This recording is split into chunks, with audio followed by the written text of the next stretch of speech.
Video games get a lot of flack. As we all know too well, our brightest minds have labeled video games as a burden on society, with gamers in particular being stigmatized as cruel, brutish, and violent. Go to our spawns. It's pretty funny. But does it have to be that way? Like most media, I believe video games still have the potential for spreading new ideas, ones that kickstart entire movements. And seeing how I found myself in the position of a beloved e-celebrity with a wide outreach, while being an advocate for workers' rights as well, I'm inclined to think that my platform can be used for good. We're both idiots! Oh wait, it's blamo! Now, whenever I play Team Fortress 2, a game where you play as a gun for hire, I often ask myself, just how safe are these working conditions? From that point on, I brought it upon myself to inspect some of TF2's most iconic maps, all in order to determine which map is the safest for our mercenaries, because we all know this is how fun TF2 is to play. But I feel that it's finally time we start focusing on what really matters. Maybe then, will the world become just a little bit better. What is OSHA? The Occupational Safety and Health Administration, or OSHA for short, is a federal agency created to establish adequate standards of labor safety, and to make sure employers upkeep these standards through workplace inspection. While OSHA itself is exclusively based in the United States, it's important to remember that other countries practice similar standards, such as the Health and Safety Executive in the United Kingdom. For my ranking, I've established 5 categories of inspection, roughly based on the same standards OSHA themselves enforce. Equipment regulation primarily concerns proper access to equipment and their state of repair, as well as any potential misuse of said equipment. Construction looks into the sturdiness of structures, convenient access to elevation as needed, and environmental hazards.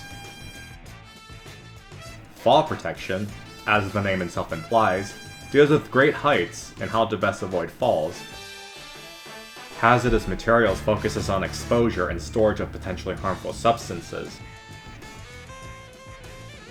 And finally, a miscellaneous category covers small, yet still important requirements for the workplace. Now, with that out of the way,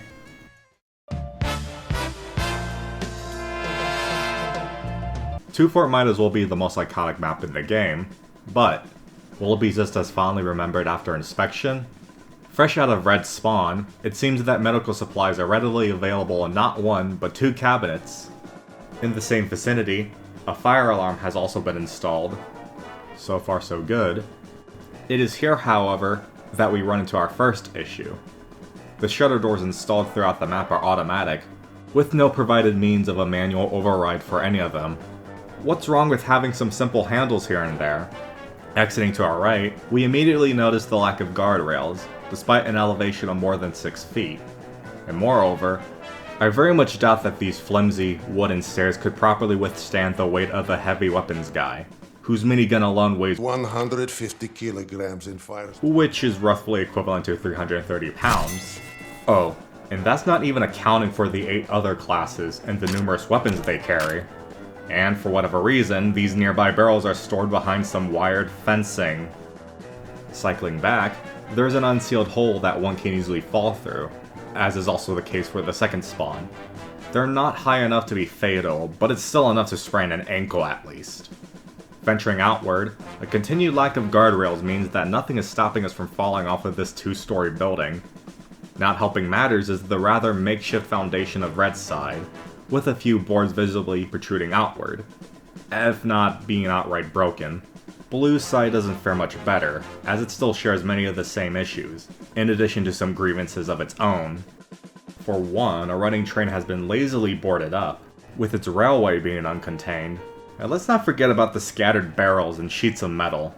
Ahead of us is this shanty center bridge, which is about as well put together as the surrounding buildings. I'm honestly surprised it hasn't collapsed, although a clear effort has been made in keeping its occupants contained.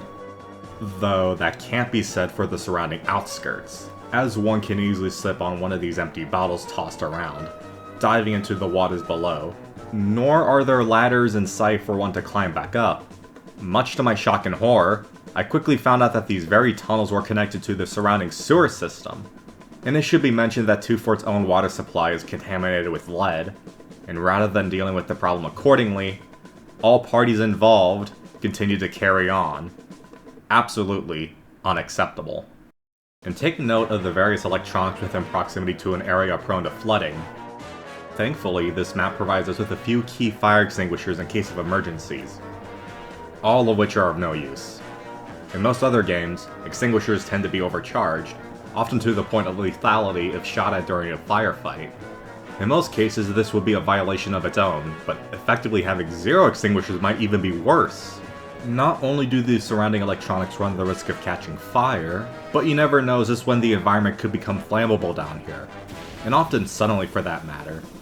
We then climb back up, only to see multiple barrels improperly stored, most of which hold a lethal substance of some kind.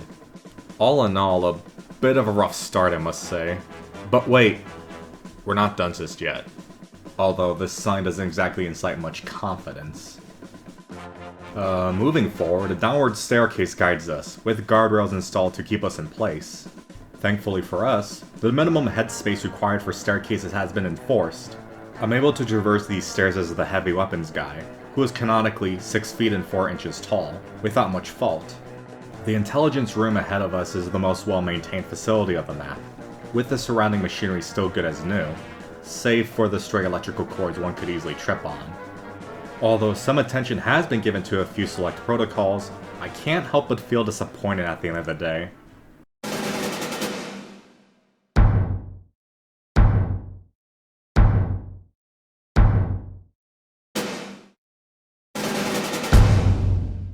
I expected better.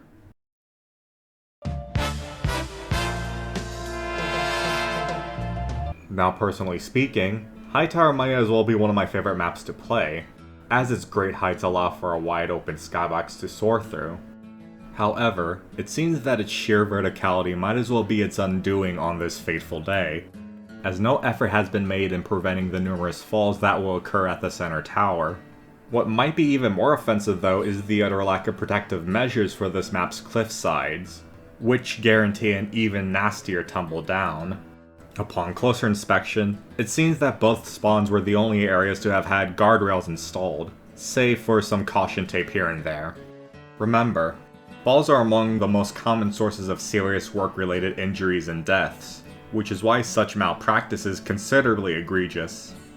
Speaking of spawns, it is apparent that both red and blue facilities lack any sort of fire safety, with no alarms or extinguishers in sight. And I might as well mention the improperly stored barrels throughout both spawns. Given High Tower's proximity to a mining operation, I'm willing to bet that these barrels contain highly flammable substances. It also appears that only Blue's side of the map has access to just a single trolley for transporting these barrels. This is especially alarming, as much of Red's side has been primarily constructed using wood. That said, various fire escapes have been installed throughout, and once again, there's still no way of overriding these spawn doors if they manage to jam. Moving back to the center, the tower's integrity is also a cause for concern, as it's held together with rusty metal and broken wooden panels, as is the case for the surrounding construction. While the easy access of elevation is appreciated, I highly doubt that the sturdiness of this tower can support the transport of equipment and materials. Not only that, but the rope used for this pulley has been snapped, making it of no use. In my eyes, it's only a matter of time before the center tower itself folds under its own weight. But wait, it gets worse. If you manage to push the cart far enough, this lift here seemingly starts ascending on its own, with no means of overriding the control. That is unless you were to simply step off, risking a high fall if you wait for too long. And it's not like the caution tape applied will do you much good. Suffice to say, I think we're done here.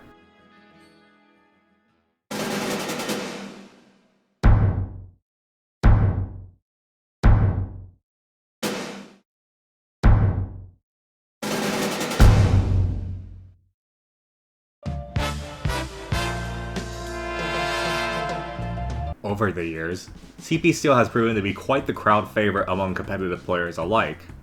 But how well does it hold up as a safe workplace? Well, starting things out in Blue Spawn, we've already run into our first issue. This built-in hatch hasn't been fully shut, making it quite easy for someone to slip and fall through the opening entirely. Right after, a lack of guardrails means that anyone can potentially fall down a modest height, provided they're not careful enough. Though, it's nice to see fire alarms installed in the premises. Not to mention, Blue has also been provided with 3 medical cabinets, the most out of any spawn we've inspected thus far. On our way to point A, we come across these properly stored barrels, which is a pleasant surprise. At the point itself, a lack of guardrails continue to be evident, in spite of the high ground that both teams have access to. At least the capture point itself has been outlined with caution tape, as is appropriate for these ledges. And yet, second verse same as the first, this metal door here only opens once point A is captured. Otherwise, there's no way to override the control. Moving on to point B, not only are these barrels misplaced, but there's also a wide hole that one will certainly fall through. Not much else can be said for the rest of this point, aside from the shoddy construction of this red shed, as well as the wildly inappropriate usage of ladders here. As for point C, this seems to be the first major area of the map where railings are present. Unfortunately, much of the perimeter still remains unprotected. E isn't much different either. If anything, the unnecessary drop below might as well be this map's greatest sin, leading to certain death. Wait, hold on, is that a live missile suspended over the final point? You can't be serious. The capture point itself may have had caution tape applied to the area, and walkways can be extended outward if the C point is captured. But I'm afraid it's all too little, too late.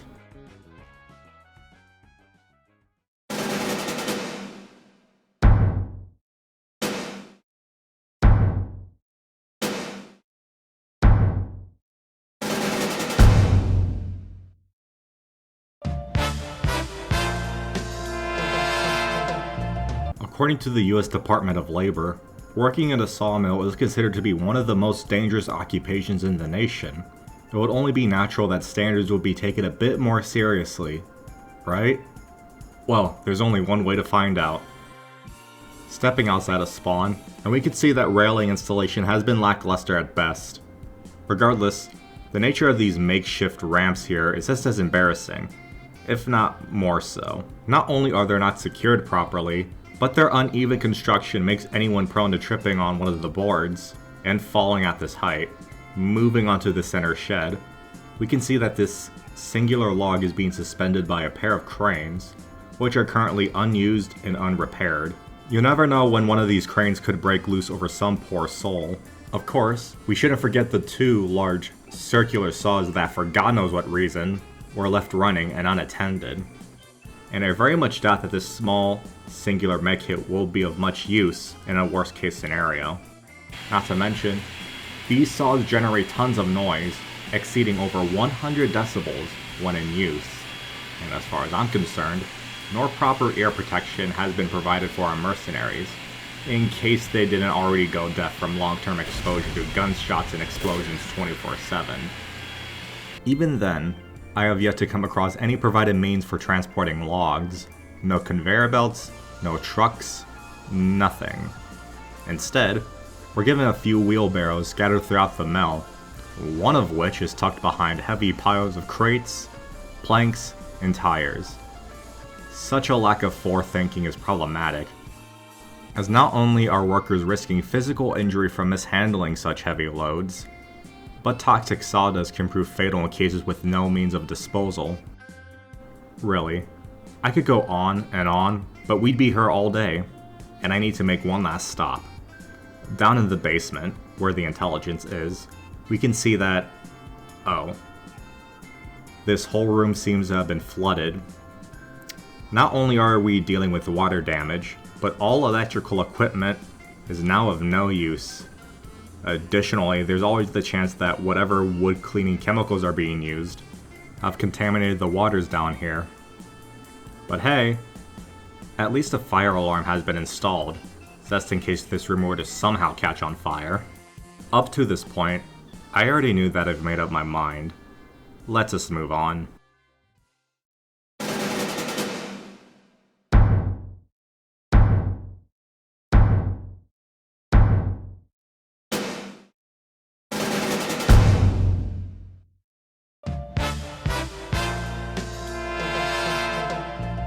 Seeing how Nucleus is our final map, we can only hope that... Wait, is that a radioactive doomsday device suspended over a death pit? And what is a medkit doing down here? Come on. Are you being for real? And of course there's no railing installation in sight. Alright, time out.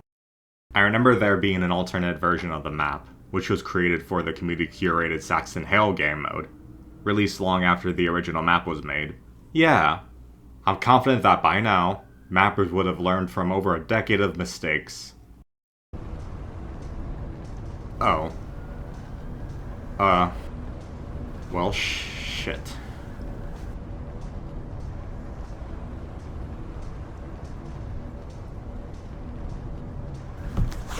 Change of plans. Now, there has to be another map here somewhere. I think I found just the one. With that said, let's try again.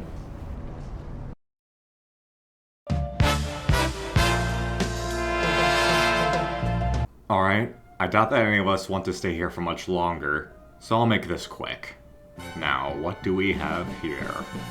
Spawn rooms don't seem to have anything out of the ordinary, though I'm not holding my breath. The facility itself seems to be kept in a pristine condition, which is refreshing to see. Continuing onward, equipment seems to be in working order. Railings are where they should be, with no exceptions made, and while a few crates and barrels are misplaced, there are plenty of trolleys provided. Even if things do go awry, alarms and extinguishers are spread throughout the entire map. It's perfect. Well, about as perfect as you'll be getting anyway.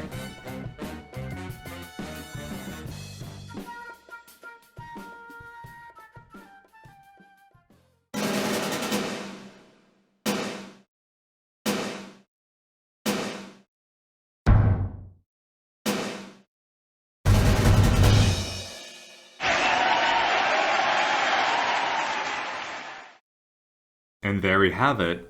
TF2's most iconic maps, ranked by OSHA compliance. Now, obviously we couldn't cover every map in the game, as otherwise we would be here for hours. Though, out of the 6 maps covered, only one of them ended up meeting our standards, so I doubt that things will get better from here on out. It's a bittersweet note to cap things off, as I am continuously reminded of how billion-dollar companies will continue to cut corners, rather than taking the opportunity to foster a better society, all in the pursuit of making just a little more money. At this rate, it will take a lot to convince the public that video games aren't just vessels of chronic and sustained cruelty. With that said, I'm at least hoping that you learned something new today, and to not take workplace safety for granted. Tune in next time, as we rank Quake maps by OSHA compliance, so feel free to stick around.